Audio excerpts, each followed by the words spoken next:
आपल्या विविध मागण्यांसाठी माकपच्या वतीने शेतकरी यासोबतच आदिवासी कामगारांचा मोर्चा जो आहे तो काढण्यात आलेला आहे। आपण जर बघितलं तर जोपर्यंत आमच्या मागण्या पूर्ण होत नाही तोपर्यंत आम्ही जिल्हाधिकारी कार्यालयाबाहेरच मुक्काम हा करणार आहोत। बेमुदत असं आमचं आंदोलन राहणार आहे असा इशारा देण्यात आला होता। आणि हे रात्रीचं चित्र आहे, म्हणजे एकीकडे स्वयंपाक हा केला जातोय तर दुसरीकडे रस्त्यावरच अशा प्रकारे हे आंदोलक जे आहे ते झोपी गेल्याचं देखील बघायला मिळतंय। पण इथे जर बघितलं तर रस्त्यातच अशा प्रकारे चूल ही मांडण्यात आलेली आहेत। भलं मोठं पातेलं दिसून येतंय, खाली लाकडेही पेटवण्यात आलेली आहेत। नक्की आंदोलक कुठून आलेत, काय आहेत त्यांच्याशी एकदा आपण बोलूया। दादा, कुठले आहात तुम्ही? सुरगाणा। सुरगावून आलाय? हां। काय बनवत आहे? भात। बनवताय? हां। किती लोक? खिचडी भात। हे 40 लोकांचा आहे। बरं, काय काय सोबत घेऊन आले?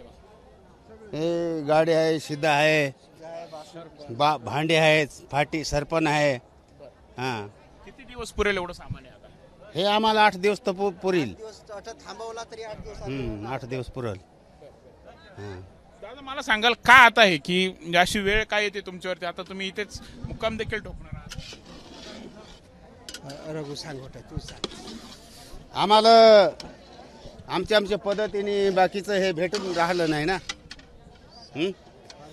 फारिश प्लाट और योजना हे भेटून नाही राहिले। मागे देखील तुम्ही असंच मुक्कामी आला होता, पण ते देत नव्हते ना, मंत्री हे देत नाही, त्याच्यामुळे आम्ही मग हे कबूल केलं पण दिलं नाही। हां। आपण बघत आहोत अशा प्रकारे खरं तर स्वयंपाक जो आहे तो बनवला जातोय।